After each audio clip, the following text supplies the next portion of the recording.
اعوذ باللہ من الشیطان الرجیم، بسم اللہ الرحمن الرحیم۔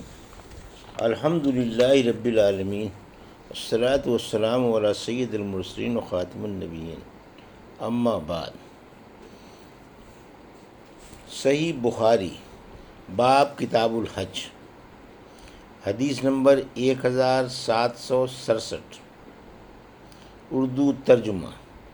مکے میں داخل ہونے سے پہلے ذی طویٰ میں قیام کرنا اور کی سے واپسی میں ذی الحلیفہ کے کنکریلے میدان میں قیام کرنا۔ ہم سے ابراہیم بن منظر نے بیان کیا، انہوں نے کہا کہ ہم سے ابو زمرہ انس بن ایاز نے بیان کیا، ان سے موسیٰ بن عقبہ نے بیان کیا، ان سے نافع نے حضرت عبداللہ بن عمر رضی اللہ عنہ مکہ جاتے وقت ذی طویٰ کی دونوں پہاڑیوں کے درمیان رات گزارتے تھے اور پھر اس پہاڑی سے ہو کر گزرتے جو مکے کے اوپر کی طرف ہے، اور جب مکے میں حج یا عمرے کا احرام باندھنے آتے تو اپنی اونٹنی مسجد کے دروازے پر لا کر بٹھاتے، پھر حجر اسود کے پاس آتے اور یہیں سے طواف شروع کرتے۔ طواف 7 چکروں میں ختم ہوتا، جس کے شروع میں رمل کرتے اور 4 میں معمول کے مطابق چلتے۔ طواف کے بعد 2 رکعت نماز پڑھتے، پھر ڈیرہ پر واپس ہونے سے پہلے صفا اور مروہ کی دوڑ کرتے۔ جب حج یا عمرہ کر کے مدینے واپس ہوتے تو ذو الحلیفہ کے میدان میں سواری بٹھاتے، جہاں نبی کریم صلی اللہ علیہ وسلم بھی مکے سے مدینے واپس ہوتے ہوئے اپنی سواری بٹھایا کرتے تھے۔ حدیث نمبر 1768۔ اردو ترجمہ۔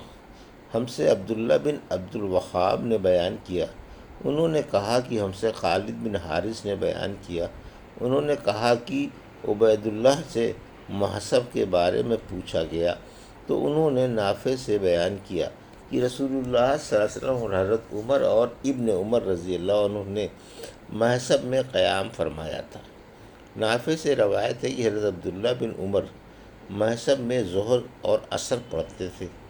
میرا خیال ہے کہ انہوں نے مغرب پڑھنے کا بھی ذکر کیا۔ خالد نے بیان کیا کہ عشاء میں مجھے کوئی شک نہیں، اس کے پڑھنے کا ذکر ضرور کیا، پھر تھوڑی دیر کے لیے وہاں سو رہے تھے۔ نبی کریم صلی اللہ علیہ وسلم سے بھی ایسا ہی مذکور ہے۔ حدیث نمبر 1769۔ اردو ترجمہ۔ اس سے متعلق جس نے مکے سے واپس ہوتے ہوئے ذی طویٰ میں قیام کیا۔ اور محمد بن عیسیٰ نے کہا کہ ہم سے حماد بن سلمہ نے بیان کیا، انہوں نے کہا کہ ہم سے ایوب نے بیان کیا، ان سے نافع نے بیان کیا کہ حضرت عبداللہ بن عمر رضی اللہ عنہ جب مدینے سے مکے آتے تو ذی طویٰ میں رات گزارتے اور جب صبح ہوتی تو مکے میں داخل ہوتے۔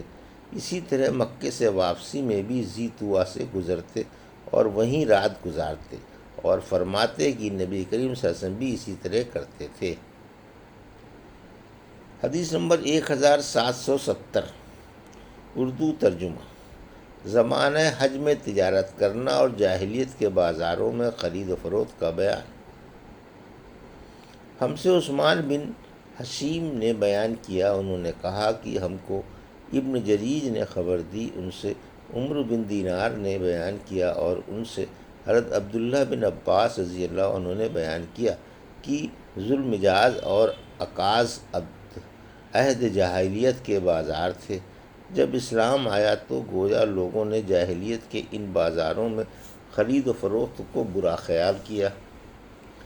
اس پر سورہ بقرہ کی یہ آیت نازل ہوئی، تمہارے لیے کوئی حرج نہیں اگر تم اپنے رب کے فضل کی تلاش کرو، یہ حج کے زمانے کے لیے تھا۔ حدیث نمبر 1771۔ اردو ترجمہ۔ آرام کر لینے کے بعد وادی محصب سے آخری رات میں چل دینا۔ ہم سے عمر بن حفص نے بیان کیا، کہا کہ ہم سے ہمارے والد نے بیان کیا، ان سے اعمش نے بیان کیا، ان سے ابراہیم نخعی نے بیان کیا، ان سے اسود نے اور ان سے حضرت عائشہ رضی اللہ عنہا نے بیان کیا کہ مکے سے روانگی کی رات صفیہ رضی اللہ عنہا حائضہ تھیں، انہوں نے کہا کہ ایسا معلوم ہوتا ہے کہ میں ان لوگوں کے روکنے کا باعث بن جاؤں گی۔ پھر نبی کریم صلی اللہ علیہ وسلم نے کہا، عقری، حلقی، کیا تو نے قربانی کے دن طواف الزیارہ کیا تھا؟ اس نے کہا، جی ہاں، کر لیا تھا۔ آپ صلی اللہ علیہ وسلم نے فرمایا کہ پھر چلو۔ حدیث نمبر 1772، اردو ترجمہ۔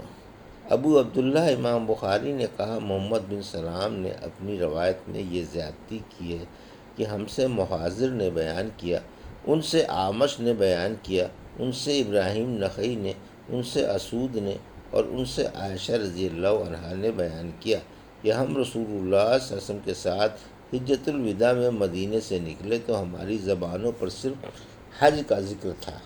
جب ہم مکے پہنچ گئے تو آپ صلی اللہ علیہ وسلم نے ہمیں احرام کھول دینے کا حکم دیا، افعال عمرہ کے بعد جن کے ساتھ قربانی نہیں تھی۔ روانگی کی رات صفیہ بنت حی حائضہ ہو گئیں۔ آن صلی اللہ علیہ وسلم نے اس پر فرمایا، عقری، حلقی، ایسا معلوم ہوتا ہے کہ تم ہمیں روکنے کا باعث بنو گی۔ پھر آپ صلی اللہ علیہ وسلم نے پوچھا، کیا قربانی کے دن تم نے طواف الزیارہ کر لیا تھا؟ انہوں نے کہا کہ ہاں۔ اس پر آپ صلی اللہ علیہ وسلم نے فرمایا کہ پھر چلی چلو۔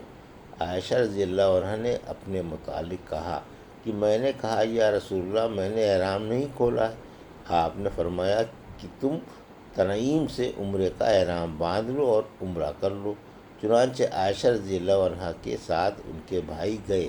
عائشہ رضی اللہ تعالیٰ عنہا نے فرمایا کہ ہم رات کے آخر میں واپس لوٹ رہے تھے کہ آپ صلی اللہ علیہ وسلم سے ملاقات ہوئی۔ آپ صلی اللہ علیہ وسلم نے فرمایا تھا کہ ہم تمہارا انتظار فلاں جگہ کریں گے۔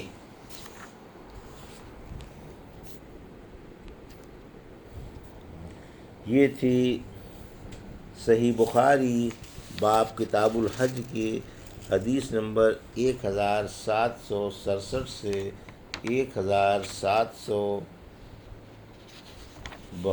کا اردو ترجمہ جو ابھی آپ نے سماعت فرمایا۔ اللہ سے دعا ہے کہ اللہ ہمیں ان حدیثوں کی صحیح سمجھ عطا فرما اور ان پر عمل کرنے کی توفیق عطا فرما۔ آمین یا رب العالمین۔